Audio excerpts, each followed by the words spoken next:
Hi, I'm Femi OK. And I'm Malika Bilal, and you're in the stream. Today, female pilots, why there's so few flying around the world. We'll find out from the women themselves.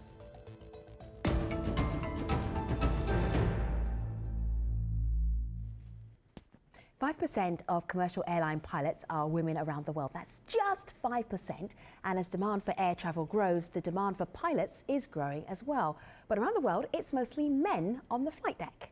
There are exceptions, and airlines are making sure to show them off on social media. Take a look at this map. It starts with a picture from Air Zimbabwe showing its first all-female flight deck crew on board a Boeing 737 in November. And all around the world, women pilots are sharing photos of themselves at work, like these women in Brazil. Some are using hashtags like Women in Aviation and Chicks Fly, and they're taking us along for the ride, like this pilot in Indonesia.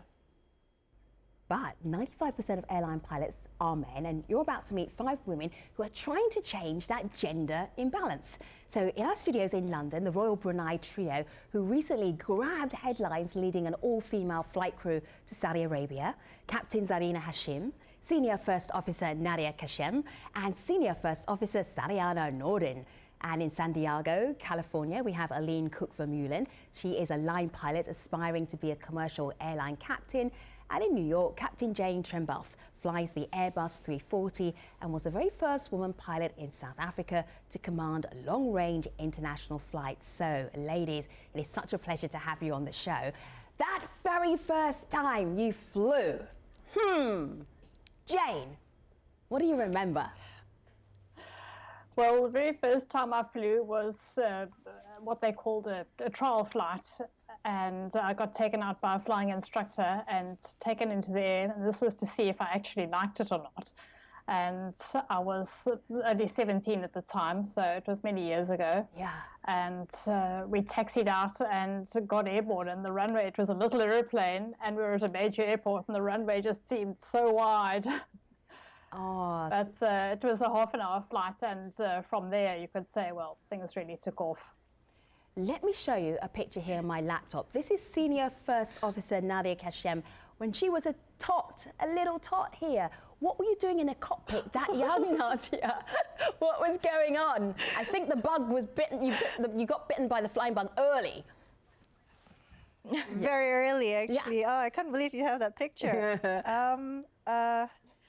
I was in a fun fair at the time, and there was the military helicopters were there, the Gurkha garrison. So they allowed the toddlers or any children who are interested to just hop on and then take a picture. And then, yeah, I was one of them. And then my dad put up that picture on his Facebook because he was really proud of it.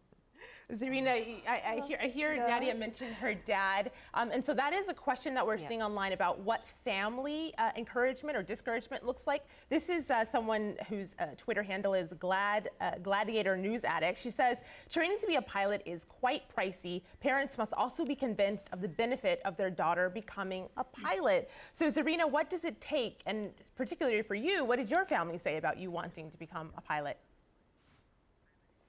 I have got very, very supportive family. You know, ever since a really young age when I wanted to be a pilot, it was from then on that, you know, they always sort of encouraged me to achieve my dreams.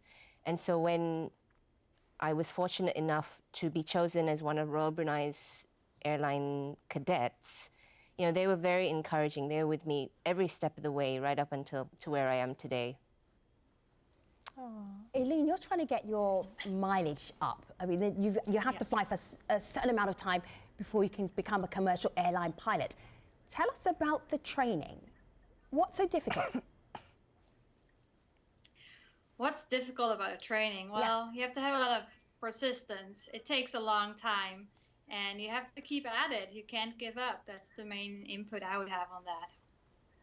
Do you remember Zarina, your training, because I have a feeling that it's not easy, and that's why so few people actually make it through. So few women make it through. It was very intensive, and I think we all agree, be it you are a woman or a man, you know, training to become a pilot, I think it's very challenging. So for us, I think we all agree that if you have the passion for it and you put in the hard work, you'll get through. Definitely, 100%. And I think the hardest thing to pass this course is to go through the ground school, the ones that we The go through. theoretical exams. Yeah, the JAR exams. So we have to do 14 subjects in 6 months and to actually pass 75% or above. Wow. And it's such a grind. It's not terribly difficult in terms of level of understanding and how to actually understand the concept. There's just a lot of information involved. In so little time. And at the same time, you've got to train to fly, you know. So that's learning the theory side of it and learning the practical side of it. So it is very intensive.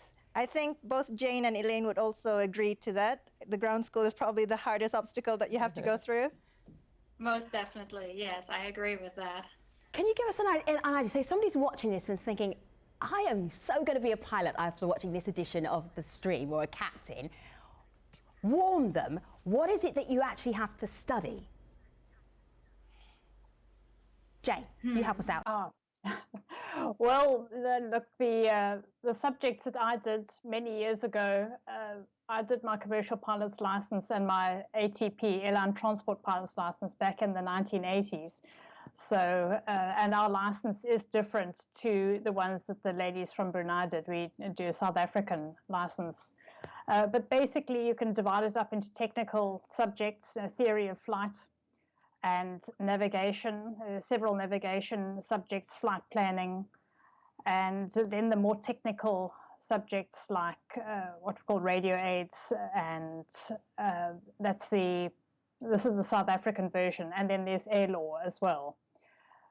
But I just want to come back to a comment that you made earlier, that say, you know, that people making it through, the pass rate for women going through flight training is certainly equal to men, if not higher, the actual pass rate. So I think that women do apply themselves with dedication as long as they go into flying with that passion, as Zarina said.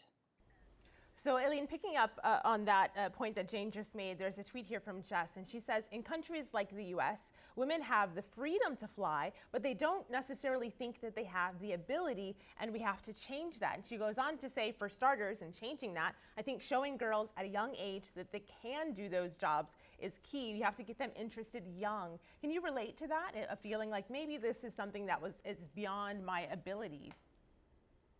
Yes, when I was in high school, I didn't know about aviation. I mean, the only airplane I would see was once a year going on our family vacation.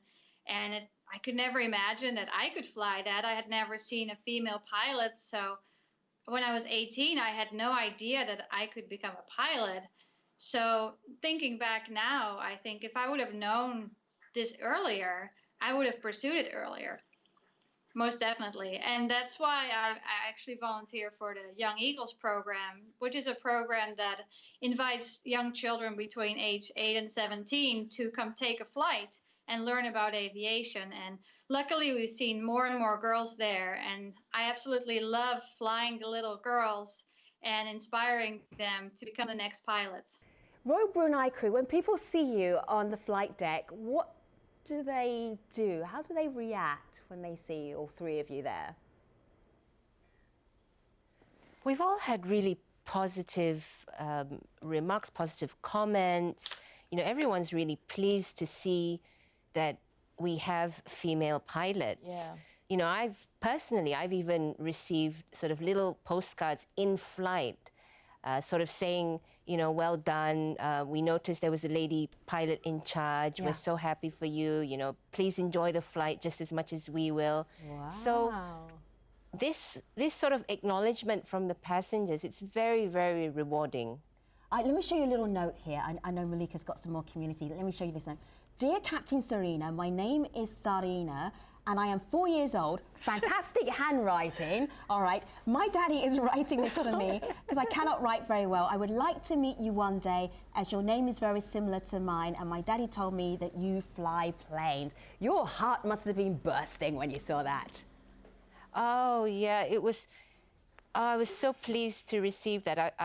we have mailboxes at work, and so first thing you do when you go to work, you check your mailbox, and there was this letter, and I opened it, and when I read that she's 4 years old and she wants to fly, it was, I don't know, I can't express it. It was just, my heart was just smiling. It was just amazing to receive. It must have made your day, though. Oh, absolutely. I was teary when you told me that story. It was, oh my God, I was very teary. She's 4 years old and then she's full on inspired by you. Yeah, that was just lovely.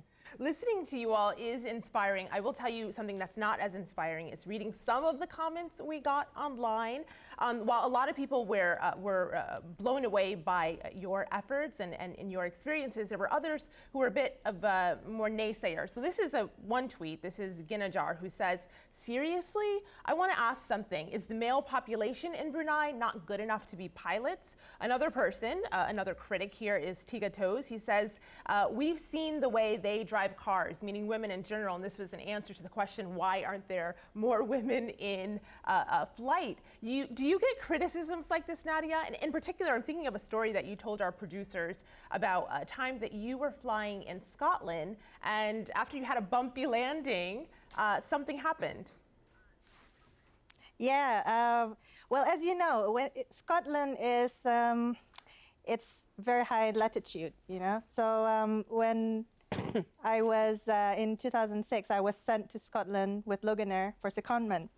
And when I was there, the flying conditions are very gusty. So here I am trying to land a Saab 340 in gusty conditions with 34 passengers behind me. And then once we landed, because it was a rough approach, but it was a good landing, supposedly, I was told.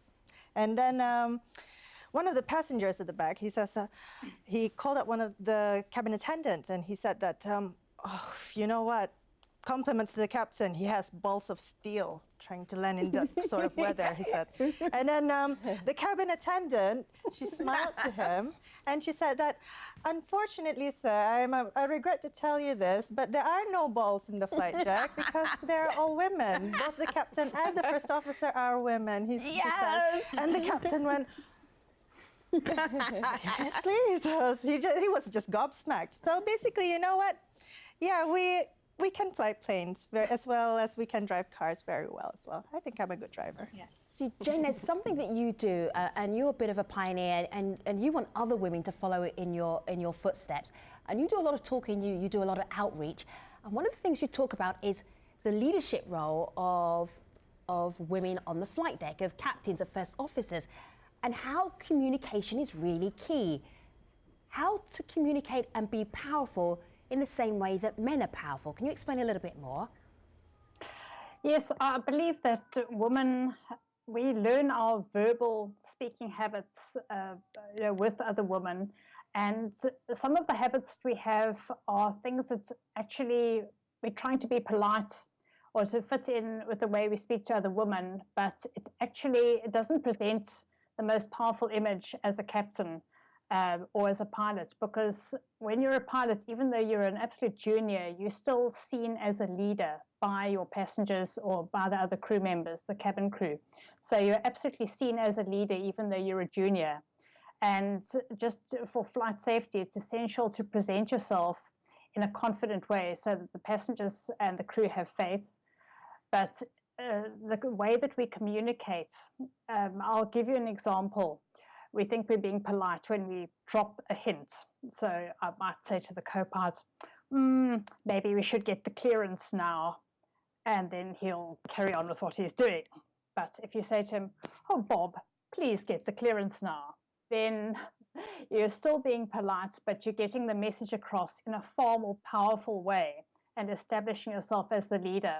And this is something I try to convey to women, that they must present themselves, still be polite, still be nice, but in a powerful way, just by changing the way we say things. I believe that is essential for us as women to also make that impression. These negative comments that are coming through from the naysayers. I have an idea. Eline, you're starting out, you're trying to get your miles up there so that you can be a commercial airline pilot. What would you like to ask Jane? Because Jane started flying in the 1980s. She knows pretty much everything. Well, this is a great opportunity. I read Jane's history on her webpage. I was very inspired. And I wanted to know, what was the best advice you received early on in your career when you just started? Well, I can't say I received anything in terms of being a woman because I didn't know any women pilots. I can't give you a definite answer on that one. I had to, all my colleagues were men, and I had to really kind of make my way as a woman. I think probably maybe one of the worst things that happened to me was something that made a big impression, where I met a woman pilot who flew jets, and I was still doing my commercial license. And I said to her, I'm becoming a pilot as well, and I admire you. And she just sort of sneered at me and said, oh, good for you. And that made such an impression on me that I decided to try and help every woman who thereafter said to me that she was keen on flying. So I'm afraid that was the worst advice I could have received, which I tried to turn into something positive. I guess it's always good. In my job on a daily basis, I'm faced with challenges on various levels, but I try to see them as learning opportunities and a way to make things better for the future. So I can agree with you on that aspect for sure. Eline, I love your question, though, because we got one similar. This is Haroon. He says, what kept you all going in spite of the odds, and what words do you have for aspiring young female pilots from disadvantaged backgrounds? Before you answer that, Sariana, I want to go to this video comment because there was someone who had words of advice. This is Graciela. She's also a pilot. Here's what she said. Hi, Air Force Veteran Graciela Tiscareño Sato with a suggestion of how to get little girls interested in flying early on. First, Military Fly Moms by Linda Maloney, a collection from a Navy veteran. Amazing stories. Penelope Pilot and Her First Day of Captain by Linda Meeks, Army veteran. And my two bilingual children's books, the first of their kind, Goodnight Captain Mama and Captain Mama's Surprise. These are in English and Spanish. Let's interest girls in airplanes, and we'll have more pilots in the future. Thank you. So I'm personally excited to check out those books. Sariana, what bits of advice do you have? Is it things like making sure that there are children's books with female pilots?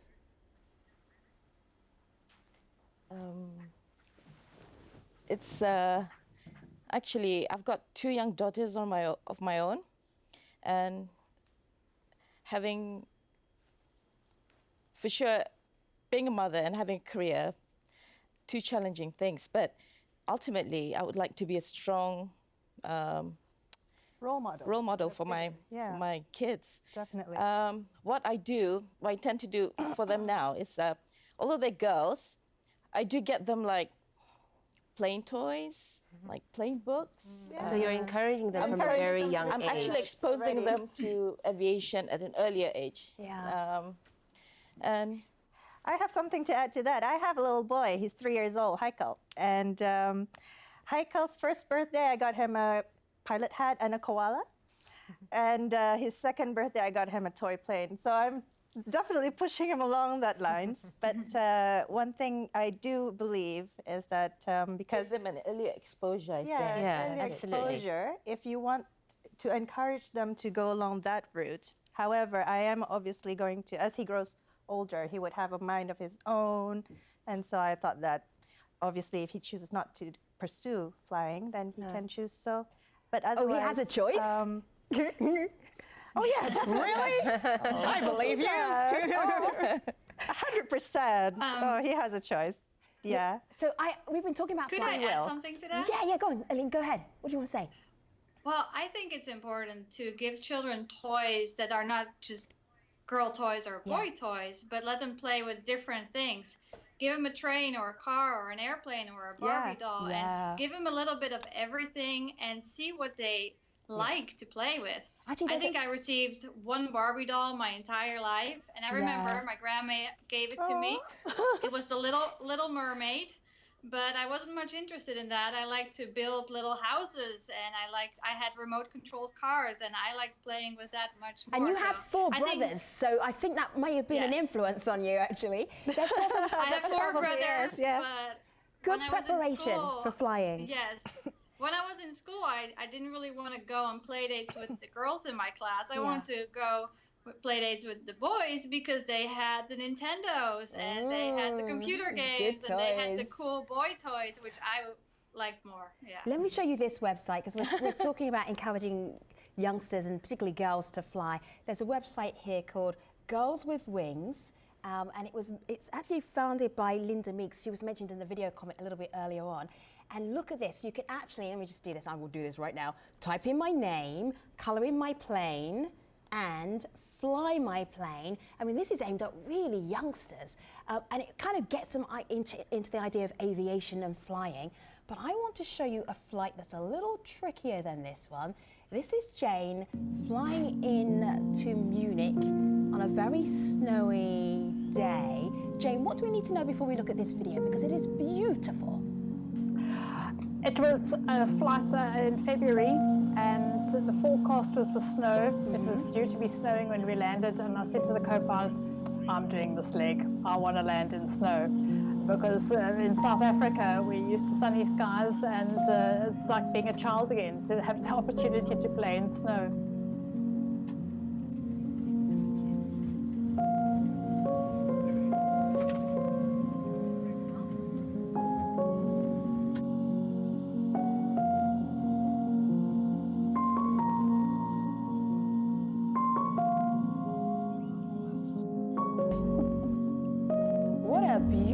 Beautiful landing. How are you filming this, by the way? What have you got in the cockpit there?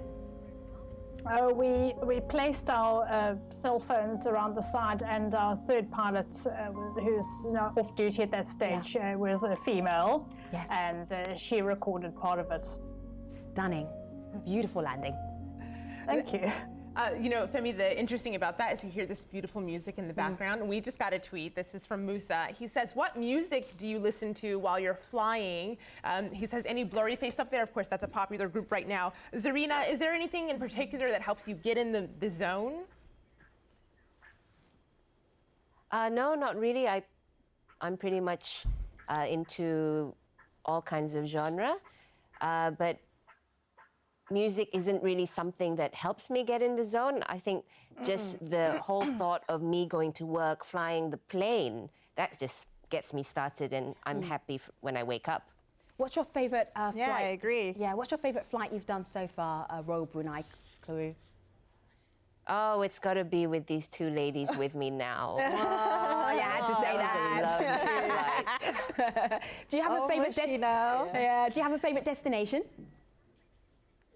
At the moment, it will be Melbourne. Oh, yeah, I don't blame you. Beautiful. All right, so just because I don't think I've ever experienced this, I would like all the captains, the first officers, the senior first officers, to make an announcement from the cockpit. Jane, you start, so we can experience it. Good afternoon, ladies and gentlemen. This is the captain speaking. My name is Jane Trembath, and with me on the flight deck, I hope to introduce two other female crew. Fantastic. All right, Sarina, here is the role play for you. We have some turbulence coming up, Captain. What should we do about it? You would make that announcement. I beg your pardon? We have some turbulence. We have turbulence. What would be the announcement that you would make from the flight deck with some turbulence about to happen? How would you reassure us? Normally, for us, if there's turbulence, we have sort of standard passenger addresses which the flight attendants would play on the PA system. So it's not something that we normally All right, you give me a captain announcement, sort of though, to wrap up the show. Give me a captain's address to wrap up the show. Okay, so normally something I'll welcome my passengers. Ladies and gentlemen, very good evening from the flight deck. Your captain speaking. My name is Zarina. Alongside me is Senior First Officers Sariana and Nadia. And we'll be flying you today to London Heathrow. Fantastic. And also Eline Kok-Vermeulen and also Joan Trembath. Thank you very much for being on this show. We're going to be online at the post show, stream.aljazeera.com. Hope to see you there. Take care.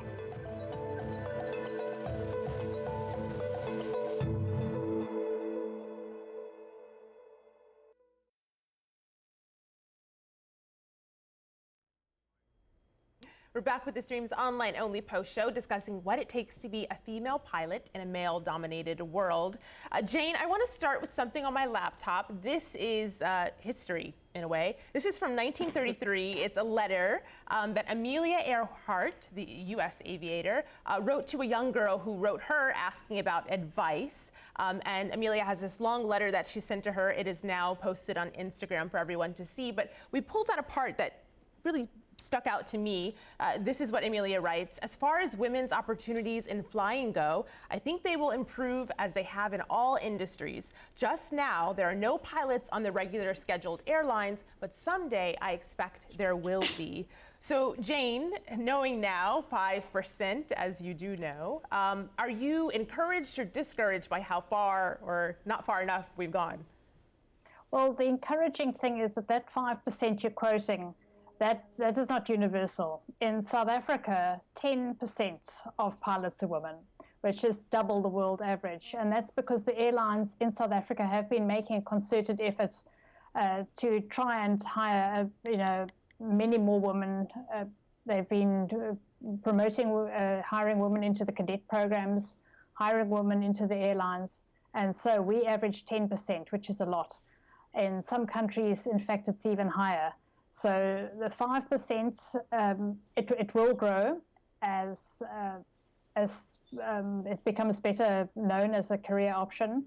But there's even higher percentages, probably up to 50% of girls learning to fly in South Africa at the moment. Sure. What's changed, Jane, over the years for women aviators?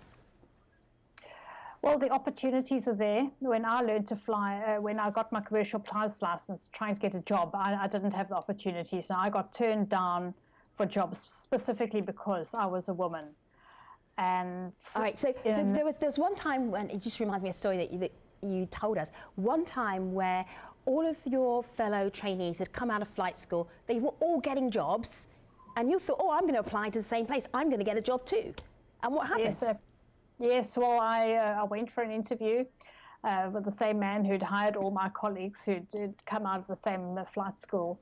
And he just said to me in my interview, he said, well, what's your ambition in life? To get married and have babies? So I was rather taken aback and disappointed that he wasn't going to hire me. But probably about 10 years later, I managed to get poetic justice, because the same man asked to come and visit the flight deck of the aircraft that I was a co-pilot on, and it was the 747-400 Boeing 747 jumbo jet. Right. And he came up to the flight deck and he didn't recognize me. And he said to me, oh, I'd give my right arm to fly one of these. And I just couldn't resist it. I reminded him where we met before. Oh, yes! Poetic justice Revenge there. is best served cold. Right, exactly. Nadia, I want to show you something, all of the Royal Brunei crew. This is a tweet we got from Amir. He says, I'm staying up late just to listen to these inspirational ladies, all of you here on the show. And then he asks a question that, Nadia, I'll pose to you. Amir says, was there a time when any of the pilots felt defeated during their aviation course? And if so, what made them overcome that feeling? Well, definitely, because it would be a blatant lie to say that, oh, everything went fine, I never had any problems, it was smooth sailing. I don't believe that. Everyone had had their mental breakdowns. And it's just the passion and the will, which is why you have to have the passion and you have to believe in yourself in order to be able to go through it, because it is such a grind. It's not easy unless you actually want it. You have to want it hard enough to get it, because it doesn't come just like that. Absolutely. It's not easy because, as you know, flying commercial airlines is all about safety, efficiency. What does it feel like? With those two. What does it feel like when you fly? How do you describe that? Well, for me, flying right now is. Oh, sorry. Yeah, Nadia, Go on. Eline, go on. Tell us. What does that feeling feel like? Well, for me, what I love most about flying is that as soon as we lift off, Yeah. It's like all the little petty issues that you have in everyday life, they just disappear. Everything becomes small, and I love how quiet and serene it is when I fly. That's right. That's my favorite part. Nadia, do you agree with that? Yeah, definitely.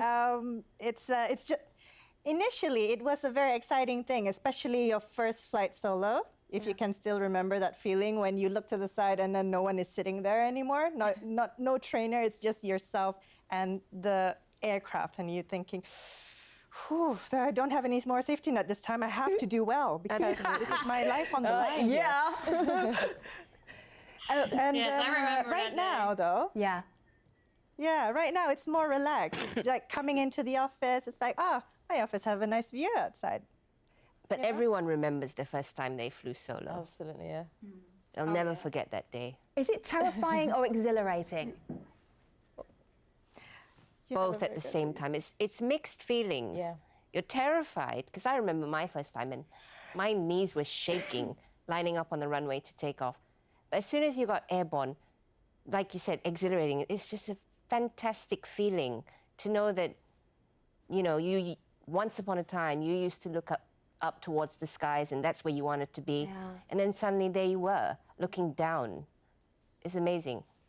Jane, are you so used to it now that you're thinking about your shopping when you're flying? You're like, oh, I need to get this done, and you do the laundry, and oh yes, here comes Munich. No, I think about my shopping lists before I leave. Right. Because that's one of the benefits of being an international pilot, is that the travel is wonderful. But when you're on the flight deck, then you're focused on the job. There's the extraneous things don't come in. You're always focused on getting it going. You're focused on, and as a captain, you're not just focused on the flying. You're focused on the whole operation.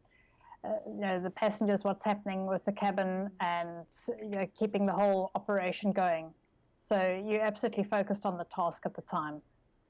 Zarina, I'm going to throw another question at you from our community online. This is Brisk, who wants to know how people are recruiting more women. He actually got an answer online from someone else. This is Sahina, who says, when Ethiopian Airlines did an all-woman flight, and that was in 2015 in November, the number of women applicants to the piloting school shot up. Now, Zarina, when news of you all's flight went around the world, headlines around the world, do you think that has an effect? Do you think that you'll see applications shoot up? Oh, absolutely. I mean, it all started obviously when we first got our female pilot. Sariana was our pioneer, so she paved the way for all of us. And we always got sort of female applicants wanting to join the cadet program. But I think now that this photo has had such this overwhelming response, I'm pretty certain there's going to be more females applying for the cadetship program. And Royal Brunei itself, you know, we're actively recruiting both male and female. And numbers are increasing even still till today. So here's the picture of the Ethiopian or female airline crew. And we saw a lot of pictures like this here on my laptop. We saw a lot of pictures like that for International Women's Day. And I was like, I hope they're not just rolling these out for International Women's Day. How convenient. But let me show you what happened when I shared this story of you. So I shared this picture of you. And I was not expecting this. 6,000 retweets and 5,000 likes. Wow. That's just on my Twitter account. And that's when I actually tweeted to @Royal Brunei Airlines. I was like, hey, do you think you can get the crew to come on the stream? And then we had a long conversation. And here we are with this conversation. Aww. I have no doubt that listening to you, Serena, Nadia, Zarina, Eline, and Jane, I think there are going to be a lot of young people out there who decide that they want to fly. I have no doubt. Malika. I know that's just my opinion. I know it's true because we have several comments. I'll read just two. This is Cameron on Facebook. He says, I'm happy to say that I've had the privilege to be flown by these ladies, meaning the Royal Brunei ladies. So jealous. From London to Dubai on the Dreamliner. Well done, ladies. Spread your wings even more to inspire others. And one more person on Twitter writes us, Habibata says, much needed inspiration after a hard day. Keep shining, ladies. She's speaking to you all. You rock to the sky and back. Literally, much love from Ghana. Oh, this is good. The love fest is over, though. Eline and Jane, Zarina, Nadia, and Sariana, safe flight, bon voyage. Keep doing what you're doing. Such a pleasure having you on the stream today. Take care, everybody.